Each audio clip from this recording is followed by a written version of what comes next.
بسم اللہ الرحمن الرحیم۔ السلام علیکم ورحمۃ اللہ وبرکاتہ۔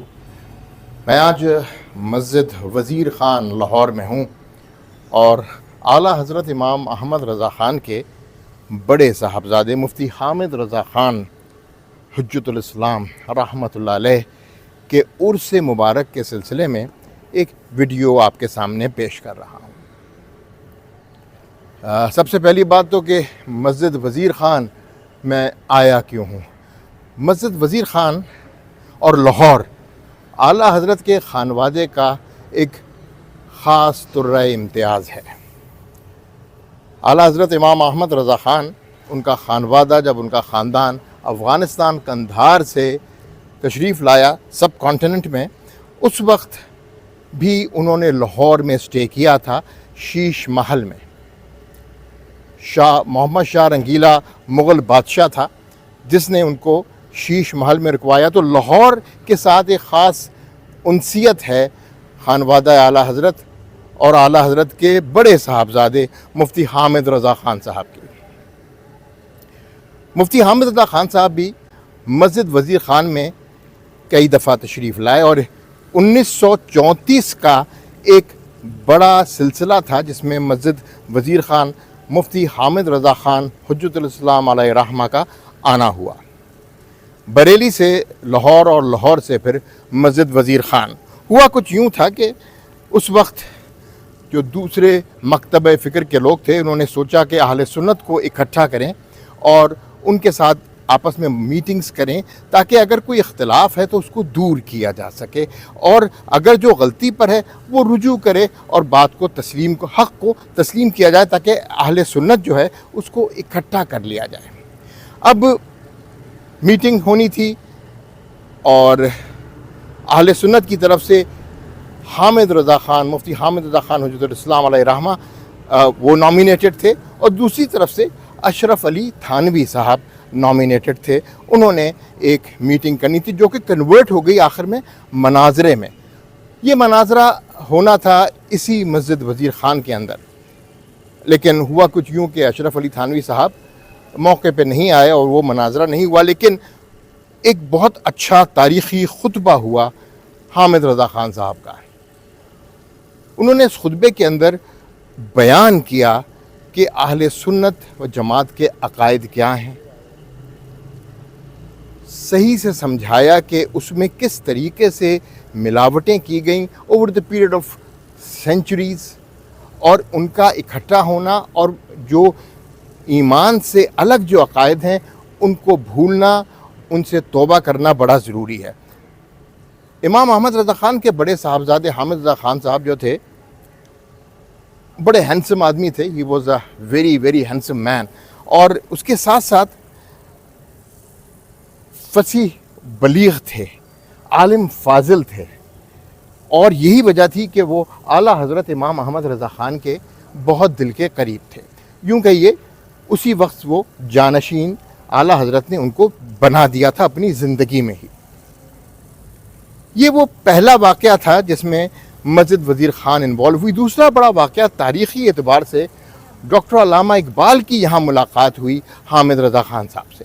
حامد رضا خان سے جو ملاقات ہوئی اس میں بھی کچھ تذکرہ اسی طرح ہے کہ حامد رضا خان صاحب نے ذکر کیا ڈاکٹر علامہ اقبال سے کہ آپ کو پتہ ہے کہ یہ حضور کونین حضرت محمد صلی اللہ علیہ وآلہ وسلم کی شان میں کس کس قسم کی گستاخیاں کرتے ہیں۔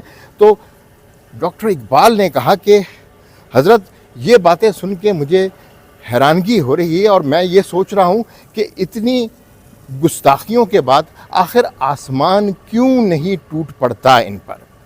یہ بھی تاریخ کا حصہ ہے، اور یہ مولانا تقدس علی خان جو کہ حامد رضا خان صاحب کے داماد بھی تھے اور ساتھ اعلیٰ حضرت کے نواسے بھی تھے، ان کے مکتوبات میں اس ملاقات کا بھی بڑا واضح طریقے سے ذکر ہوا ہے۔ یہ وہ دو واقعات میں نے آپ کو بتائے مسجد وزیر خان کے۔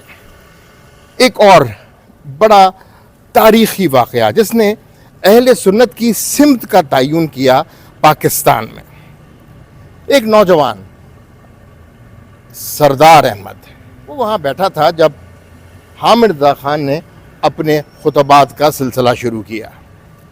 بہت امپریس ہوا حامد رضا خان صاحب سے اور ایک دو دن کے بعد ریکویسٹ کی کہ میں آپ کے ساتھ بریلی جانا چاہتا ہوں۔ سردار احمد کو مولانا حامد رضا خان اپنے ساتھ بریلی لے گئے، پڑھایا، ان کے ہاتھ پہ بیعت ہوئے، خلیفہ بنے۔ منظر اسلام جو مدرسہ ہے بریلی میں اعلیٰ حضرت کا بنایا ہوا، اس مدرسے میں ایز اے ٹیچر بھی کام کرتے رہے، اور اس کے بعد پاکستان آئے۔ مولانا سردار احمد رحمۃ اللہ علیہ، محدث اعظم پاکستان، فیصل آباد میں ان کا مدرسہ آج بھی موجود ہے اور مزار مبارک بھی۔ یہ وہ تاریخ کا دھارا تھا جو کہ مسجد وزیر خان سے بہا نکلا، اور یہاں پہ اہل سنت و جماعت فیصل آباد اس لیے اس کو اب کہا جاتا ہے کہ یہ بریلی ثانی ہے۔ یہ 3 واقعات میں نے آپ کو بتائے جو کہ مسجد وزیر خان سے ریلیٹڈ ہیں اور حامد رضا خان صاحب، حجت الاسلام مفتی حامد رضا خان علیہ رحمہ سے جڑے ہیں۔ لکھنؤ میں ایک اجلاس ہوا، بدایوں کے اور فرنگی محل کے علماء اعلیٰ حضرت کے کچھ فتاوا پر اعتراض کرتے رہے۔ اس زمانے میں بھی یہ باتیں ہوتی تھیں کہ ہم مکمل اتحاد کی باتیں کریں، تو اعلیٰ حضرت نے ان کے اعتراضات کی نظر میں ان کے اوپر خود فتویٰ صادر کر دیا۔ جب لکھنؤ کی میٹنگ ہوئی، اس وقت اعلیٰ حضرت حیات نہیں تھے، دنیا سے پردہ فرما چکے تھے، اور ان کو ریپرزینٹ کر رہے تھے حجت الاسلام مفتی حامد رضا خان صاحب۔ جب وہ لکھنؤ پہنچے تو بڑا پرتپاک استقبال کیا گیا۔ فرنگی محل کے علماء موجود تھے، بدایوں کے علماء موجود تھے۔ فرنگی محل کے ایک مایا ناز عالم دین جن پہ فتویٰ بھی صادر ہوا تھا اعلیٰ حضرت کا، ان کا نام تھا عبد الباری خان، مولانا عبد الباری فرنگی محل۔ انہوں نے جب اس بارے میں پتہ لگا کہ حامد رضا خان صاحب آئے ہیں، ان کا استقبال بھی کیا اور آگے بڑھ کے مصافحہ کرنے کی کوشش کی، تو حامد رضا خان صاحب نے صاف صاف انکار کر دیا۔ انہوں نے کہا کہ جب تک میرے والد صاحب کا فتویٰ آپ پر لگتا ہے یا آپ توبہ نہیں کر لیتے، تب تک میں آپ سے ہاتھ نہیں ملاؤں گا۔ مولانا عبد الباری خان فرنگی محل ایک بڑے اچھے عالم دین تھے۔ انہوں نے اس وقت تک ذہنی طور سے رجوع کر لیا تھا کہ جو بات انہوں نے کی ہے سیاست میں آ کر یا اپنی تحریر کے اندر سیاسی فائدہ لینے کے لیے اتحاد کی، وہ غلط تھی۔ انہوں نے کہا کہ حضرت میں نے توبہ کر لی ہے اپنے اس فعل سے، اور امام احمد رضا خان بالکل درست تھے، بالکل صحیح تھے۔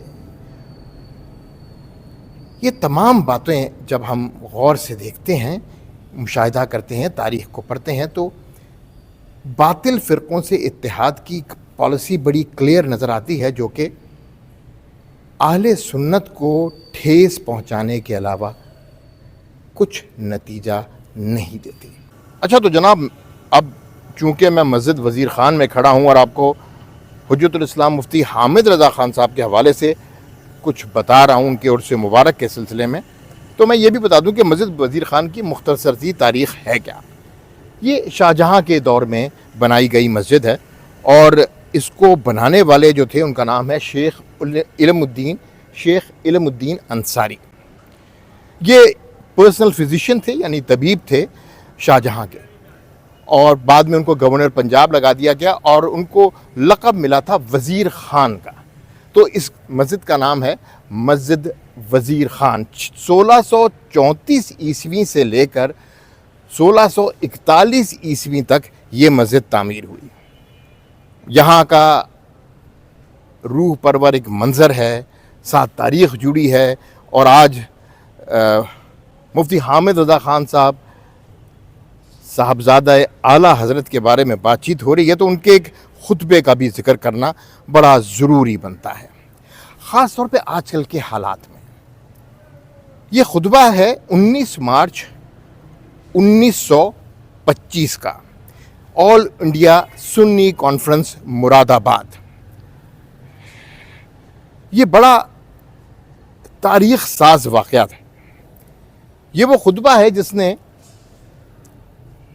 آگے صدیوں تک کے لیے اہل سنت کے لیے ایک مشعل راہ اور ایک راہ قدم بتا دیا۔ 2 باتیں ہیں ایسی جو کہ میں اس خطبے سے بھی ریلیٹ کر کے آج آپ لوگوں کو بتاؤں گا۔ تبلیغ دین کے لیے اور دین میں کام کرنے کے لیے مفتی صاحب نے کہا کہ ہمیں اتحاد کی ضرورت ہے۔ اس بارے میں اکثر بات چیت ہوتی ہے۔ اچھا، اتحاد بھی دو طرح کے ہیں، ایک ہے غیر مسلموں سے اتحاد اور ایک ہوتا ہے باطل فرقوں سے اتحاد۔ دونوں کو بڑے اچھے سے اس کا موازنہ کیا اور ایک حل بھی بتایا اس خطبے میں، جو کہ 19 مارچ 1925 کو دیا تھا۔ جب بات کرتے ہیں ہم غیر مسلموں کی، تو مفتی حامد رضا خان صاحب علیہ الرحمہ نے صاف صاف بتایا کہ اگر دو ایسے افراد کے درمیان ملاپ کی بات ہو رہی ہے تو ہمیں یہ دیکھنا ہوگا کہ اس کا نتیجہ کیا ہے۔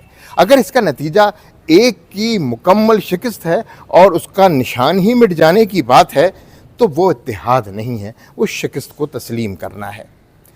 اور اگر ہم آج کے حالات کو دیکھیں، تقریباً 100 سال بعد آج 2025 ہے، تو ہمارا ابراہیم ایکارڈ جیوز اور کرسچنز کے ساتھ جو ہمارے معاہدات، جن کے بارے میں تمام امت کے حکمران یکجا ہوئے ہیں، وہ اگر اس خطبے کو پڑھیں تو ان کو اچھی طرح اندازہ ہوتا ہے کہ دینی مذہبی اعتبار سے یہ اتحاد نہیں ہے، یہ شکست کو تسلیم کر کے اپنے نشان کو مٹانے کی بات ہو رہی ہے۔ اچھا، اب بات کرتے ہیں باطل فرقوں کے ساتھ اتحاد۔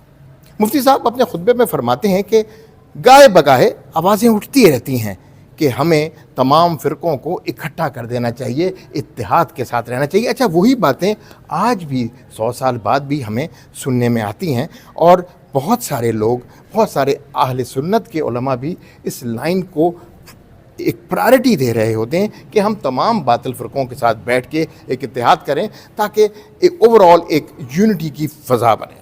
مفتی صاحب اس خطبے میں امپورٹنٹلی فرماتے ہیں کہ ہم اس قسم کی آوازیں سنتے رہتے ہیں اتحاد کی اہل سنت میں۔ ہم ان فرقوں سے بھی بات کرنے کی بات کرتے ہیں، کچھ تو گمراہی میں مبتلا ہیں، کچھ گمراہی میں اس حد تک مبتلا ہو گئے ہیں کہ وہ مرتد ہو چکے ہیں۔ مفتی حامد رضا خان صاحب نے جب یہ بات کی تو ساتھ انہوں نے کہا کہ ان سے اتحاد اس لیے ممکن نہیں ہوتا کیونکہ یہ جب بھی آپ سے ملاقات کرتے ہیں، ملتے ہیں، بیٹھتے ہیں، بات چیت کرتے ہیں، اتحاد کی بات کرتے ہیں، تو اس میں ان کا اپنا مفاد شامل ہوتا ہے۔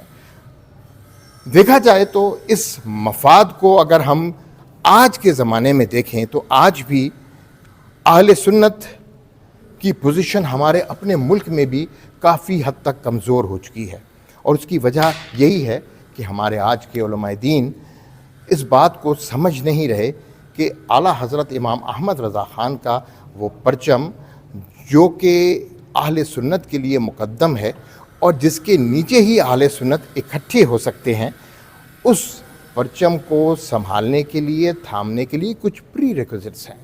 آپ باطل فرقوں سے اس طرح سے ملاقات بھی نہیں کر سکتے، نہ ہی ان سے اتحاد کر سکتے ہیں، کیونکہ انہوں نے اپنے مفاد کی بات کرنی ہے۔ اور اگر آپ دیکھا جائے تو پھر آگے خطبے میں حامد رضا خان صاحب یہ بھی بتاتے ہیں کہ اگر وہ اتحاد کے اتنے زیادہ داعی ہوتے تو کیا اس وقت جب اہل سنت اکٹھی تھی تو اس وقت وہ 1866 میں اہل دیوبند بنایا جاتا؟ کیا اہل دیوبند کو بنانے کی ضرورت تھی کوئی؟ جب سب نے اکٹھے رہنا تھا، جب سب کے مفادات ایک تھے، جب مسلمانوں میں اتحاد کی بات ہونی تھی، اس وقت ایک الگ مدرسہ کیوں بنایا گیا اور اہل سنت سے ہٹ کر ایک اپنی اینٹ کی مسجد آخر کیوں بنائی گئی؟ اس کا مطلب ہے کہ معاملہ اتحاد کا نہیں، معاملہ نیت میں فتور کا ہے۔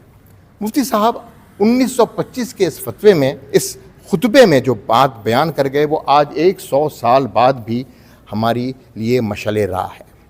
آج ان کا عرس مبارک دنیا بھر میں منایا جا رہا ہے، حجت الاسلام حضرت مفتی حامد رضا خان صاحب کا، اور میں ان کا پڑ پوتا ہونے کے ناطے اس معاملے کو اسی وقت اٹھانا چاہتا تھا جب کہ امت، خصوصاً اہل سنت کا شیرازہ بکھرا ہوا ہے۔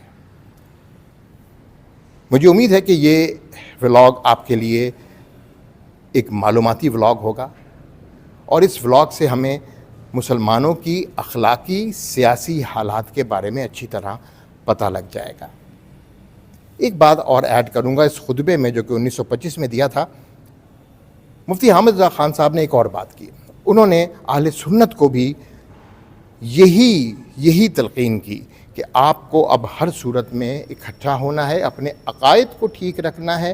اور میں عقائد کی بات کروں تو میں ابھی ازبکستان گیا تھا, وہاں پہ امام ماتوریدی علیہ رحمہ کے مزار پہ گیا, اور ایمان کو معتزلہ کے خلاف جس طرح انہوں نے سپورٹ کیا, جس طرح سہارا دیا, وہی سنت امام احمد رضا خان نے امام ماتوریدی کی سنت کو بر صغیر میں رپیٹ کیا تھا. ان سب چیزوں کو ذہن میں رکھیے اور آج ادب و احترام کے ساتھ ان کا عرس منائیے, نوافل ادا کریں, قرآن پاک کی تلاوت کریں اور دعا کریں کہ ہم مسلمان دوبارہ متحد ہوں تاکہ ان باطل قوتوں کا اچھے سے مقابلہ کر سکیں. انسنی باتیں, جواد رضا خان. مصطفیٰ جانے رحمت پہ لاکھوں سلام.